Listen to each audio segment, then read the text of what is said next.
Hey, what's up, y'all? It's your boy Tilo Mad coming at you with another video. Today, I'm not alone. We got a special guest, and I'm really excited for this one because this is the Datacron guy. This is the guy that I write on the side on Discord and ask for advice. So I'm excited to have him with us today and really just talk about this new set 5. So what's up, Solo?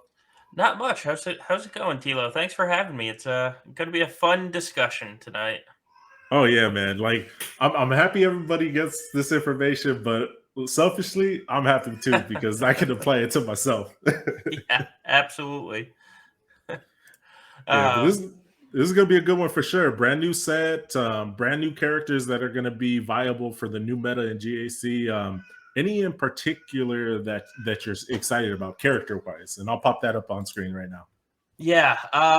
So I know a lot of people out there aren't for TW, but good Lord, Phasma just became the Lord Vader of this set. She is going to be a monster if you have the Omicron. Get Phasma fast and give her level 9, and the other team will never take a turn. Oh man, I didn't even think about that through TW. That's a really good point right there. Anybody else that you're excited about?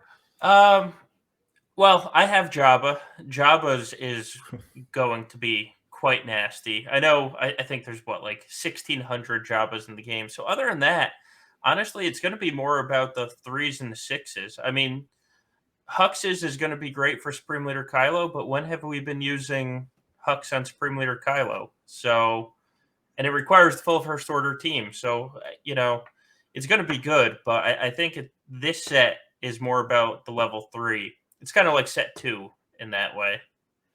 Yeah, no, I hear you there.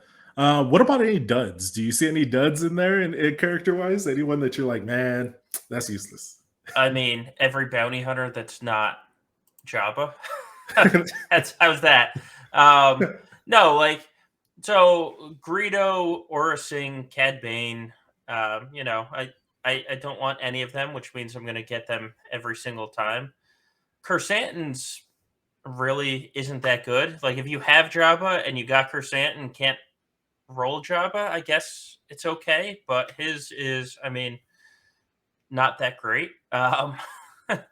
Embo's not great if you like them for GAC. I mean, that's really the thing. All of these are Jabba's the highlight, Phasma's the highlight, and then Hux is the highlight. Even Supreme Leader Kylo's aren't really out the roof or anything. All right, cool. So there's a little bit of characters that we can look forward to in the breakdown. We're going to actually break this down a little bit by levels. So we're going to go in there, talk about the level 3, then talk about the level 6, level 9, and then obviously break out which level 9s are the real important ones. And then talk a little bit about stats. And then at the end, kind of just break it down.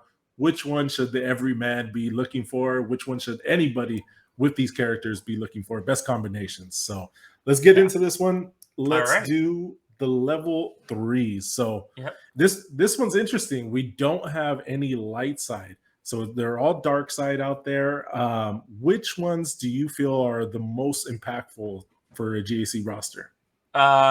So it's going to be the most impactful is the turn meter. The special when they use a special ability, grant 15% turn meter. That's, I mean, zoom zoom, right? That's in set 2. It was every light side team just outran every dark side team. This is going to be the opposite. It's going to be every dark side team. You give them a turn and off they go. Do you see any teams other than the factions that are specific for this set that could really apply that and really get that TM train rolling? Oh yeah, I mean, Sith Eternal is going to open up with the link. That's what 30%, 2 links and 30% turn meter. Ready for the next one. It's not going to be fast. We lost the good Sith Eternal, but it's going to get Sith Eternal to ult faster and get them to cycle turns faster and outrun your JML or your Ray or whoever Sith Eternal is up against. Other than the turn meter, do you see any other ones that are maybe a little bit lower in tier or can rival it? Yeah, so if you look at the one where it's whenever a dot is applied, they gain a stack of protection up. So set 4 is going to last 2 months into the set, and then we're going to have 2 months without set 4, which means Super Lord Vader goes by the wayside, right? Not really.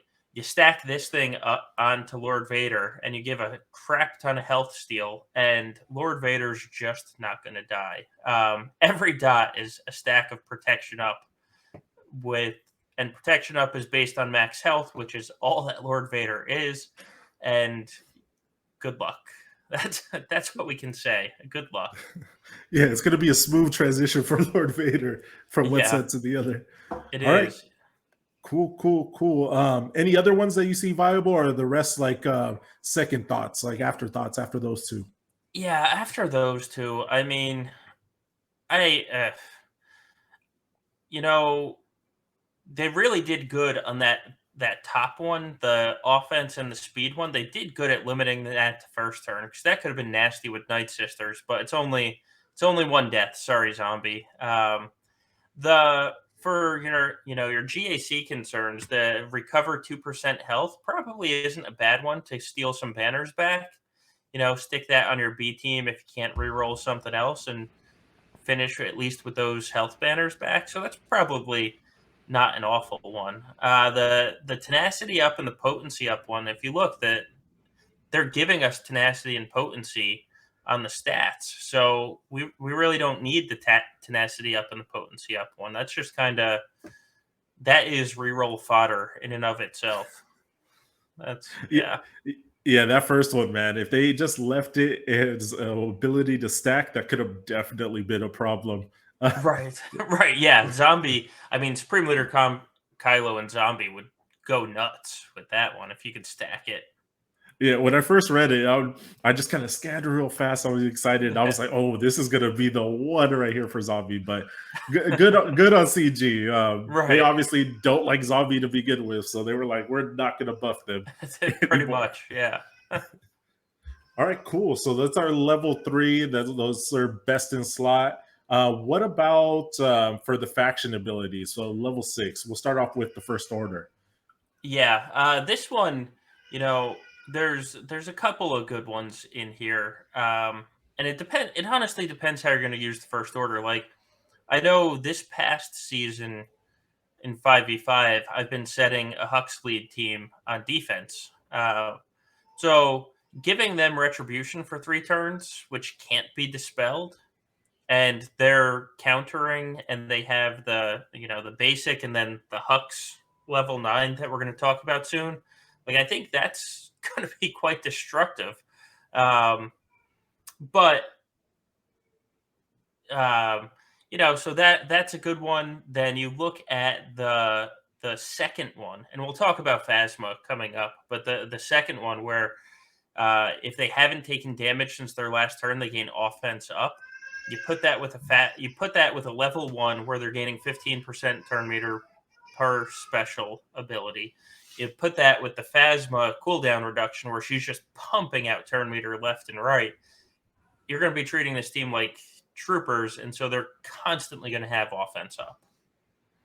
Ooh, I like that one a lot, especially in TW. That's going to be really, really disgusting. Yeah, yeah, Retribution, though, I can definitely see that being really good, especially with Sith Empire Trooper in there.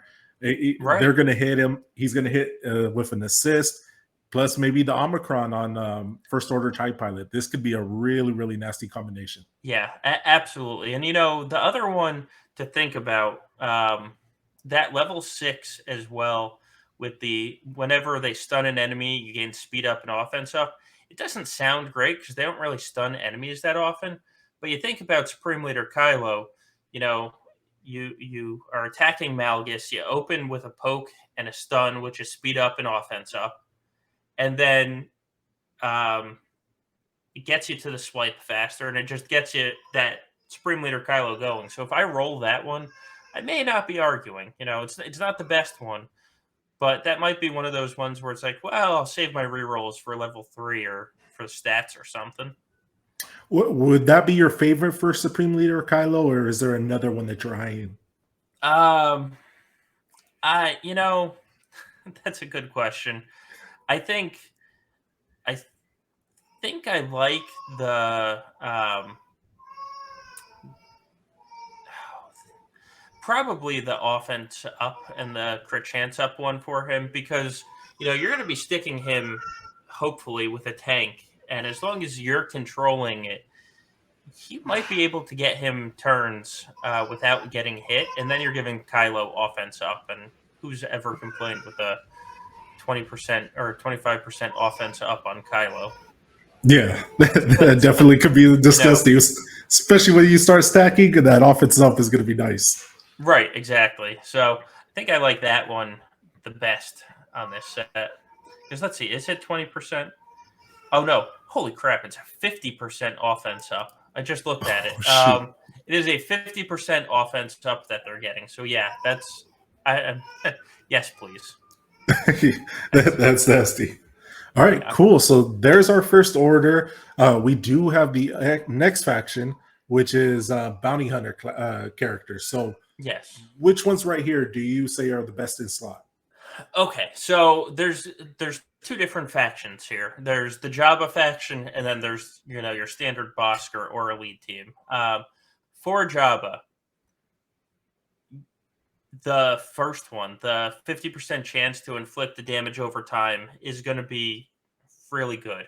And here's the logic behind it, because you're going to say, well, how does Jabba apply the damage over time? And it's because yeah, whenever they apply a debuff, which Jabba is heavy debuff, he's a 50% chance to apply damage over time. So every turn, essentially, they're 50% chance to apply damage over time. And then you go back to the level 3 where they're gaining protection up every time that they apply a dot. And so Jabba, the big complaint right now is, my God, I can't kill Jabba. I've gotten it down to a lone Jabba. We have 3 minutes left, and my Inquisitors can't kill this damn Jabba. Now feed a bunch of protection up into a bunch more protection up because he's already getting a ton. It's just going to make him impossible to kill. Um, Jabba is going to become the new two shot, Oh especially man. with this. And we'll talk about the Jabba level 9 where he's gaining a bunch of turn meter too, which is going to feed even more protection up on his basic. So Jabba is going to be a nightmare. Oh man, that's disgusting. All right. Yes, it is. So what about uh, bounty hunters? Because a lot of the player base doesn't have Jabba or the Hut Cartel really up there, other than the select characters. What Right. could they be using to really boost them? Well, so there's a couple good ones here.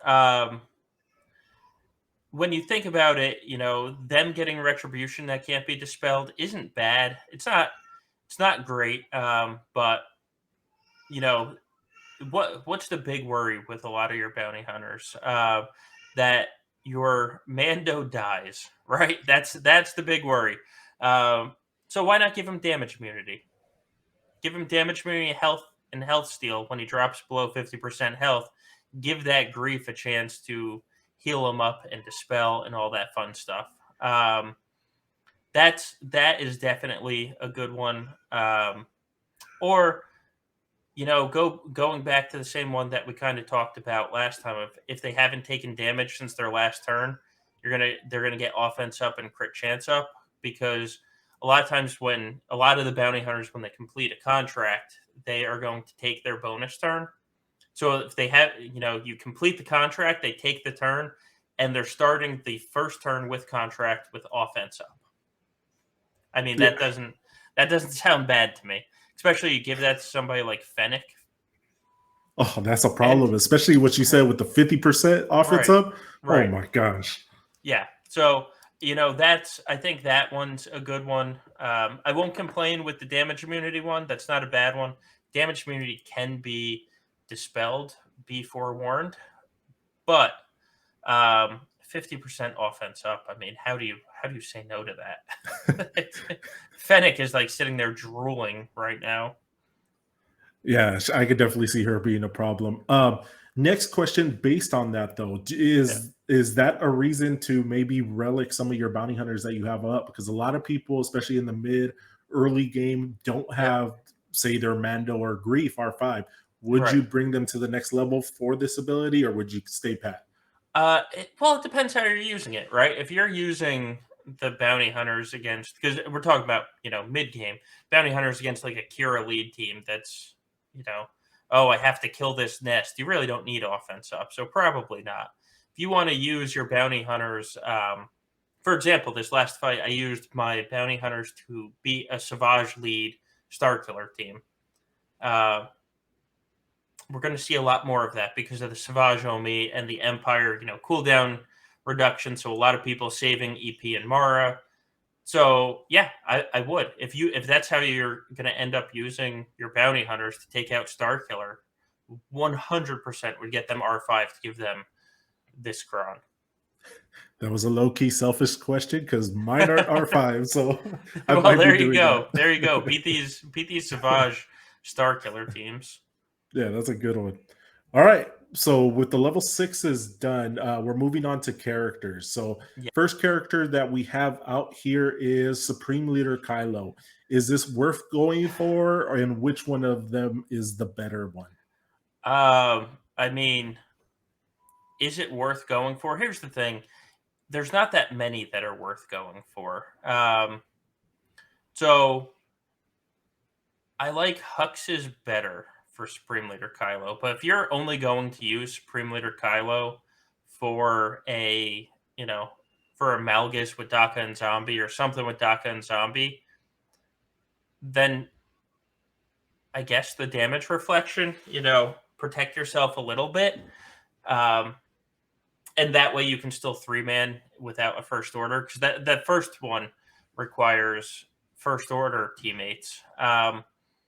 If you don't mind throwing like a first order officer in with that Supreme Leader Kylo Daka zombie team, or a first order stormtrooper or something, well, then I wouldn't mind that first one of 3% offense stacking. It's not great. Like, I honestly think with Supreme Leader Kylo, you roll it up to level 9, you get Kylo, and you're like, cool, I'm going to stick with this one. And then you roll the stats. Like that. Don't waste the reroll mats on one of these, because neither of them are, fantastic. Yeah, really reading these ones, I feel like Supreme Leader Kylo's Datacron may be the most underwhelming that we've had on a Galactic Legend. Yeah, I completely agree with that one. Yeah, that's interesting though. I like that you like the Hux one better. So we're definitely going to touch Yeah. on that one. But before Yep. we get to that, we have Stormtrooper. Do you feel like that's a viable option, or would you just say forget that, go to Hux? I mean, forget that. Go to Hux. Like, if you get it, great. If not, go to Hux. That's what that comes to. All right, and we have the granddaddy of this set for the First Order, Hux. Yeah. I mean, it's worth it for him. And he's got the cap ship. You want him R7 anyway, especially if you're doing like the executor counters and all that stuff. You probably have him at R7 or R8 at this point. And he gets dominance every single turn. Like that's what makes Huck so amazing. That's legitimately what makes him good, and they guarantee it every turn. This is basically the same as the Dash Omicron, where apply prepared every single turn. Same idea, just this is a Datacron. Like I said, I plan on using him on his own separate team, giving him retribution, and letting him have dominance the entire time. Like go kill stuff, Hux on defense. Go forth and kill things. Is it worth putting Supreme Leader Kylo on the team, or would you like it better separate? I guess that probably depends on who you're countering. Like if you're going to take Supreme Leader Kylo against a First Order team, say, or not a First Order, Lord, he's First Order. If you're going to take him against a Jabba team, then you're going to want Hux. You're going to want the full First Order team against Jabba. And so in that case, yeah, you're going to. And actually, we might end up doing that now that we have Super Jabbas. You might just want to use this ability to counteract the Super Jabbas. All right, cool. So good viability by himself, and also obviously with Supreme Leader Kylo up in the air still if we're going to use it against Jabba, but that's really good. I'm in agreement with you. Definitely the the one that stands out for the First Order. Yep. All right. We do have a little bit more on the First Order. We still have First Order Executioner. Is that one Pass. pass? So That's a pass. automatic reroll on that one. Yeah. So get ready to use 20 reroll shards on that Right. one. Captain Phasma. Yeah, this is the gem. This is the gem of this set. You are just going to use her and spam that middle ability, and she will beat 5 out of 7 GLs. Like I can all but guarantee it. This makes her basically a trooper team. Like the other team will never get a turn. Every time Phasma gets it, she's going to use her middle ability, give the turn meter up, and away you go. All right. So in TW, it's going to act Yeah. like that. Is there any way this may be viable in GAC? You know, I've thought a lot about that, and so the answer is a solid maybe, which I know is exactly what you want here, right? The problem is Phasma is slow AF. So once you get her a turn, I think it's going to do a lot. The problem is getting her a turn. You know, her base speed is 141, and so can I imagine a situation where you put First Order Officer and Hux on a team and you just use them to swap back and forth to feed her turns to feed you turn meter? Yes, I absolutely can. For 3v3, you can't do that, though, because your team's not going to be able to hit, kill anyone. You're just going to take a bunch of turns. But in 5v5, I think this isn't going to be a completely wasted cron. If you stick it on defense, it's a completely wasted cron. That's, on offense where you can control the team, I can 100% see you being able to manipulate giving her turns.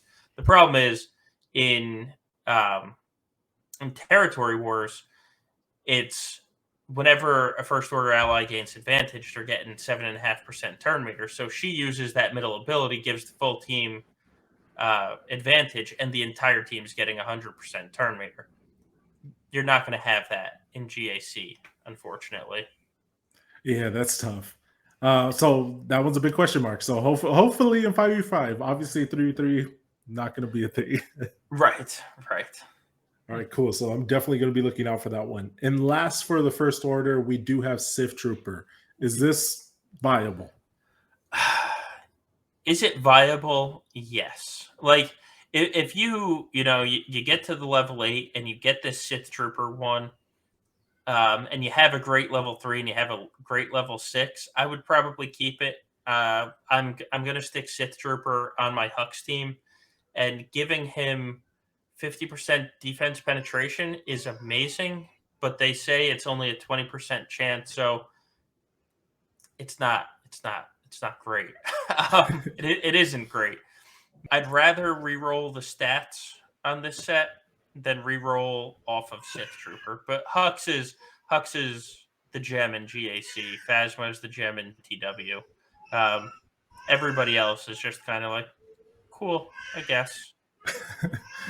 As stat holders, pretty much. Right. Yeah, exactly. All right, cool. So there goes First Order. We have the breakdown on which ones we really like.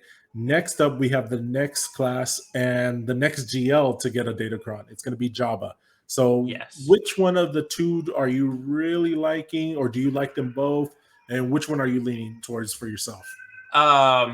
Man, that gains 15% turn meter when other allies use a special ability.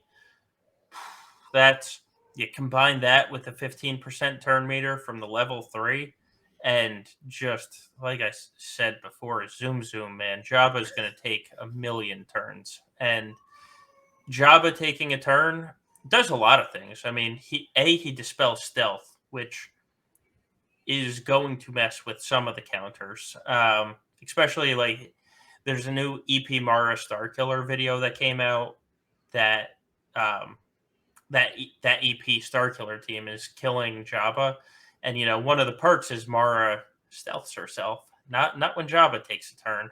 So that turn meter is going to be big. Keep that Jabba taking turns, and he'll never die. All right, that's gonna be awesome. For Jabba though, we already saw that Lando's Datacron was pretty nice on it. Is this Yeah. one going to be the next evolution of the Lando Datacron from last set? This one's going to be better than Lando. Yeah. If you get that 15% turn meter, because he's 25% turn meter at the start, which is great. Um, but 15% turn meter every time somebody takes a turn, basically for their first two turns, is going to just, I mean, that team is going to be like troopers. That's, you know, yeah. The other one for Jabba is interesting.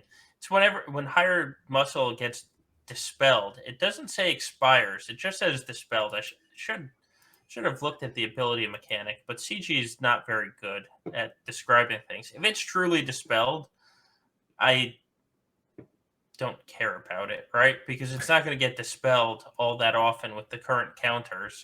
Maybe Supreme Leader Kylo pokes and that's it. Um, but if it's whenever it expires or something like that, then it has a little more viability. 10% turn meter or 10% ult charge and 20% turn meter and 50% offense up again. That's not a bad thing. But again, the word dispelled is what scares me off of that one.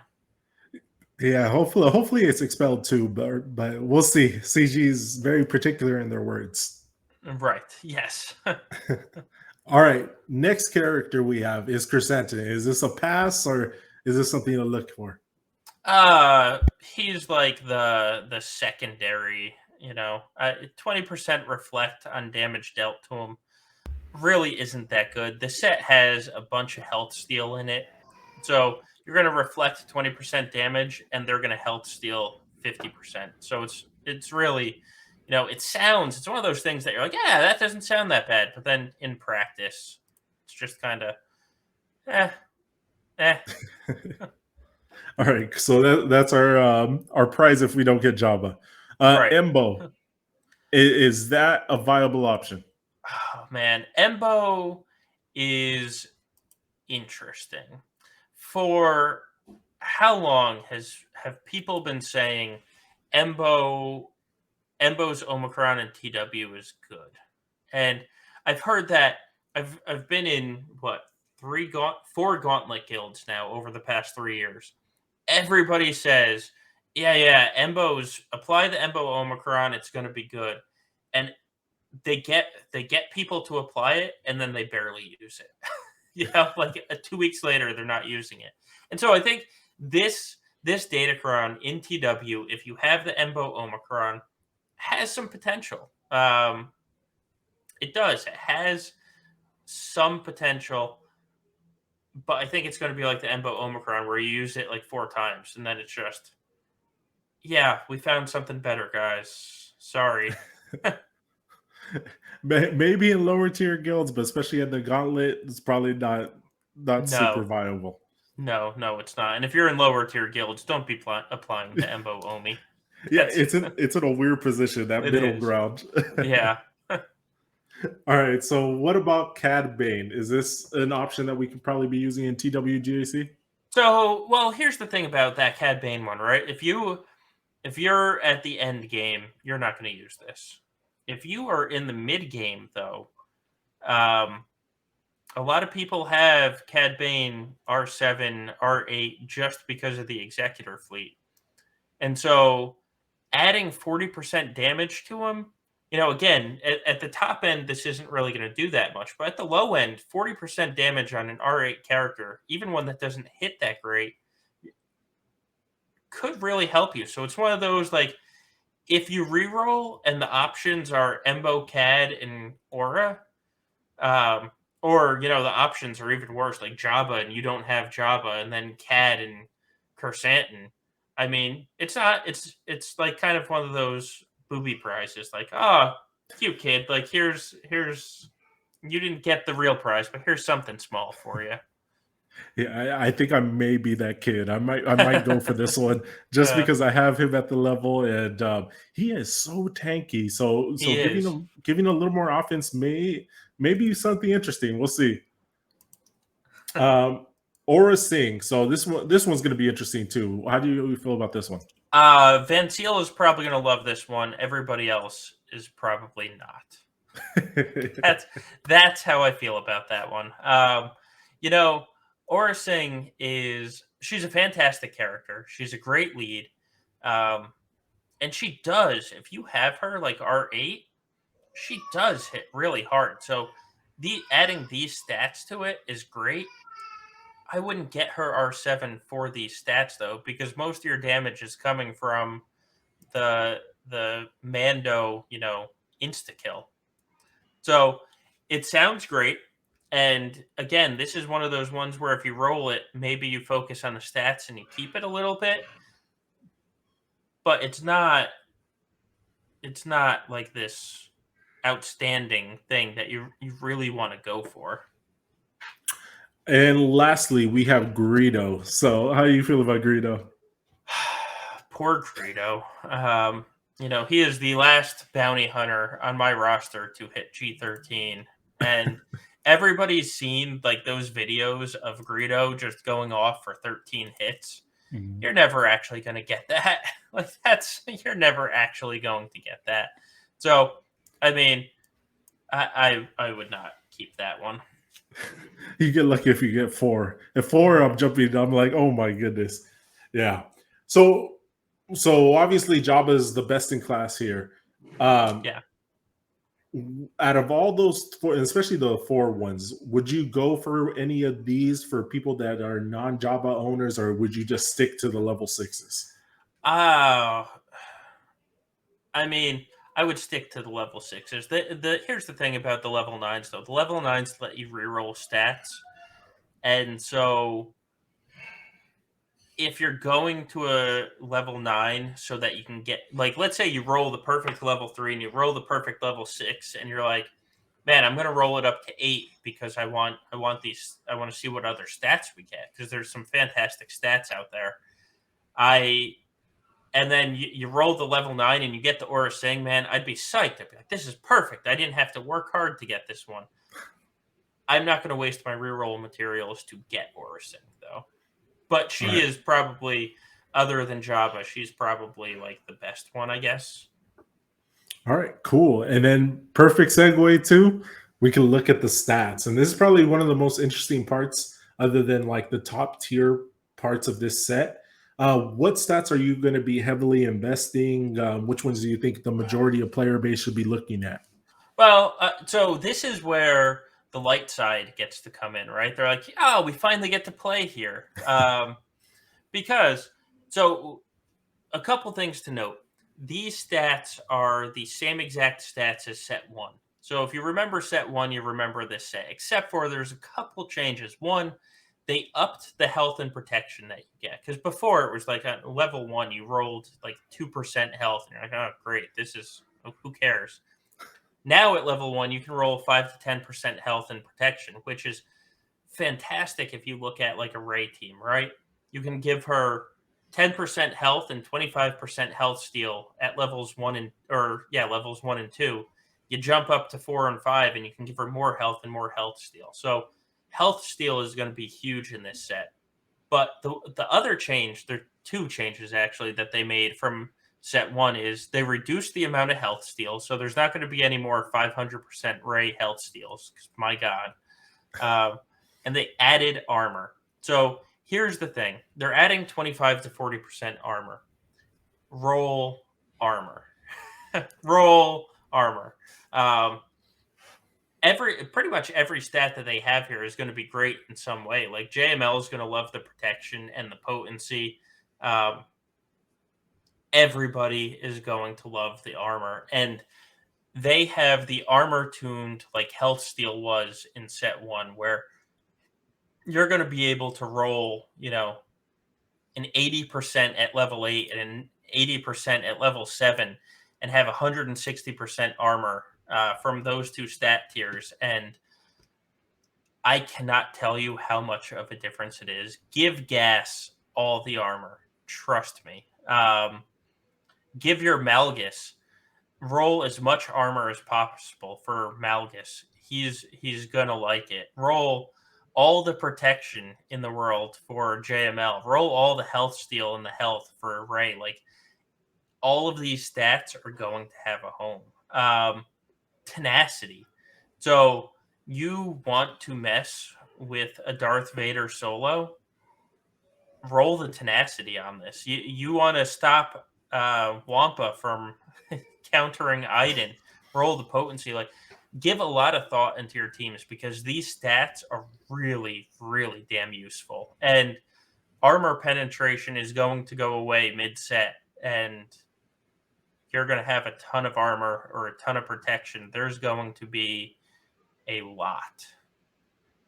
Yeah, and then this is what I'm probably the most excited for this set. Obviously, a couple of those level 9s are right there, but it really makes a difference. I got lucky on a couple of those set 3s with armor, Yeah. and you could just tell.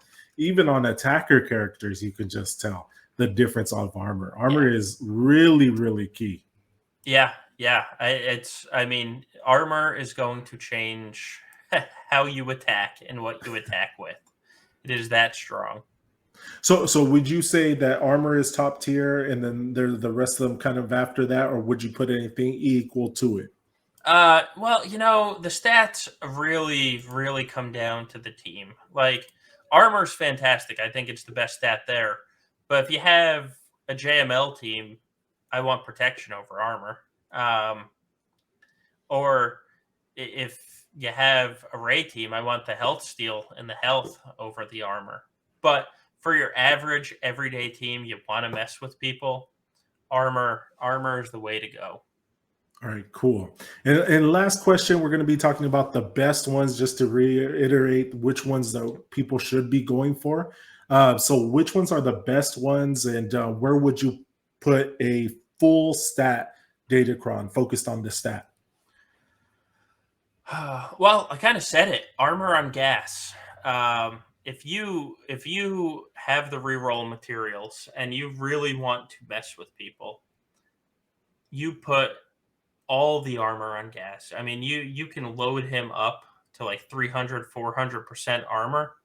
Stick him on defense behind JML. So have JML in the front and gas in the back, so that they don't have Sith Eternal available for this. And just watch the holds roll in. Or you can just put gas next to JML. They're going to use their Sith Eternal on the JML, and then, be like, oh, I can use CLS or Inquisitors on this gas. Got information for you. No, you can't. I tried it. Trust me. So that's, man, if I could do one just stat cron, that's the stat I'm going for. Give me all that armor. Yeah, that team's going to be disgusting with armor. Not only do you have to get through gas, but you have 5s once you down him, which is going to be a complete beat shield. Right. Yeah. So with that said, which ones for the character wise would you go for if you had to choose? Which ones do you think everybody should have in their roster? Phasma and Hux. And if you don't have the Phasma Omicron, get ready to apply it, because I know you don't care about TW, but for the next 4 months, this team's beating everything. All right, cool. All right. So a lot of good information, and I'm excited for this one, Solo. This is a really good breakdown, and thanks again. Let people know where to find you. They probably already know where to find you. Let's be honest, but if they don't, if you don't, so on Twitch it's just Solobass15. I stream on Wednesdays and Sundays, or Gambit Podcast on Twitch as well, where we stream Mondays and Fridays. And if you're watching this on this Friday, this Gambit Fight Night at it's 10:30 Eastern is going to be a blast. Expect a lot of capybaras popping up on the stream as well, because why not? Why not? All right, awesome. But all right, guys, that'll do it for this one. Hopefully you guys enjoyed this one, and hopefully this kind of sets you up for this set. So catch you on the next one. Bye, Felicia.